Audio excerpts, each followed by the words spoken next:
Ils l'ont vaincu à cause du sang de l'agneau et à cause de la parole de leur témoignage, et ils n'ont pas aimé leur vie jusqu'à craindre la mort. Apocalypse 12.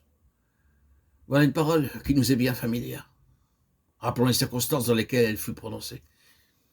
Elle fait partie d'une déclaration articulée dans le ciel par une voix forte, à un moment où les multitudes célestes sont en train d'observer un conflit colossal qui se déroule dans ce que nous pourrions appeler les cieux inférieurs. Ce conflit met aux prises d'une part les forces célestes représentées par Michel et ses anges, d'autre part les forces diaboliques représentées par Satan et ses anges. L'occasion du conflit est un être corporatif, c'est-à-dire ayant les caractéristiques de la personnalité tout en étant composé de nombreuses unités. Cet être est désigné ici par le terme d'enfant mâle, ou littéralement de fils mâle. Par son enlèvement auprès de Dieu et de son trône, c'est lui qui déclenche cette terrible bataille et en précipite l'issue. Satan et ses anges, chassés du ciel, sont précipités sur la terre, et leur place ne fut plus trouvée dans le ciel. Alors, une voix forte, ou comme le dit la version synodale, une grande voix se fait entendre dans le ciel, disant « Maintenant le salut de notre Dieu est arrivé, et sa puissance et son règne et l'autorité de son Christ. Car il a été précipité, l'accusateur de nos frères, celui qui les accusait devant notre Dieu jour et nuit. Et ils l'ont vaincu à cause du sang de l'agneau et à cause de la parole de leur témoignage, et ils n'ont pas aimé leur vie, mais ils l'ont exposée à la mort. C'est pourquoi réjouissez-vous, cieux, et vous qui habitez dans les cieux, malheur à la terre et à la mer, car le diable est descendu vers vous, sachant qu'il ne lui reste que peu de temps. » Il y a dans ce passage bien des détails auxquels nous ne pouvons pas nous arrêter ici.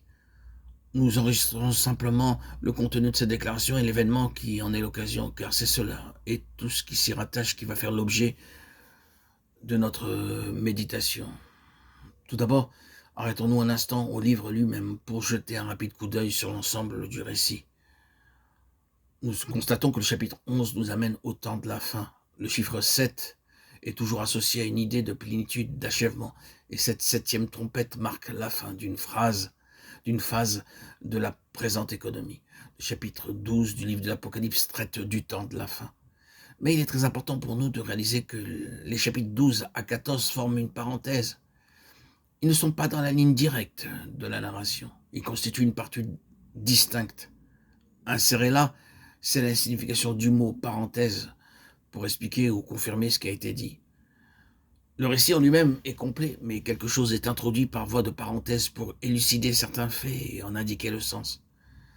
Ainsi, les chapitres 12 à 14 sont une parenthèse, une explication de ce qui vient d'être dit. Tenant compte de ce fait, si nous réalisons qu'il en est bien ainsi, nous constatons que le chapitre 12 correspond au chapitre 2 et 3, et le mot qui nous donne la clé ou qui établit le lien entre ce chapitre 12 et ces chapitres 2 et 3 est le mot « vaincre ». Nous savons que tous ces messages des chapitres 2 et 3 s'adressent pour finir au vainqueur. Ils se terminent tous par les mots « à celui qui vaincra ». Le vainqueur est à la fois la clé de l'interprétation et le lien entre ces deux parties. Dans le chapitre 12, l'enfant mâle, le fils, n'est pas autre chose que la phalange des vainqueurs au temps de la fin. Je suppose qu'ici, je serais bien inspiré de m'arrêter un instant pour dire que sur ce point, tout le monde ne sera peut-être pas d'accord avec moi. Je sais fort bien qu'il en est ainsi, je suis très affirmatif. Ne croyez pas que je cherche à vous imposer ma manière de voir ou que je vais essayer de vous faire accepter cette interprétation. Mon insistance n'a pas d'autre mobile que la force de ma conviction personnelle. À vous de porter la chose devant Dieu et d'obtenir pour vous-même le témoignage intérieur de l'esprit. Pour moi, il y a là une question d'une importance sans parallèle et je crois que nous pouvons nous en faire une idée. Mais revenons à notre sujet. Ceci aussi est une parenthèse.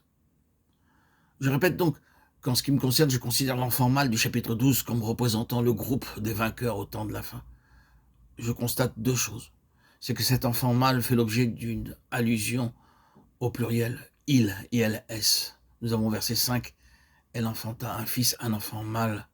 Et au verset 11, et ils l'ont vaincu. Il s'agit là non pas d'un être simple, d'une personnalité unique, mais d'un corps collectif, ou disons-nous, d'un être corporatif. Le mot grec, teknon, enfant, n'est pas employé dans le Nouveau Testament à propos du Seigneur Jésus, tandis qu'il l'est souvent quand il s'agit des croyants. Il est vrai qu'au verset 5, nous avons le mot huios, fils, qui est fréquemment usité en parlant de Christ.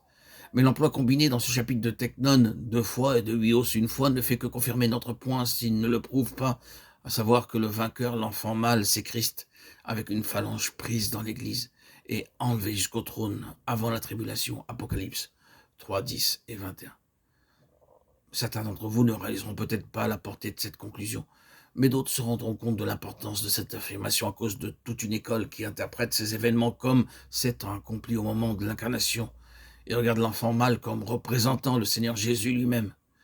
Mais pour établir la chose d'une façon concluante, on est obligé de faire violence au contexte qui oppose à cette explication de sérieux obstacles.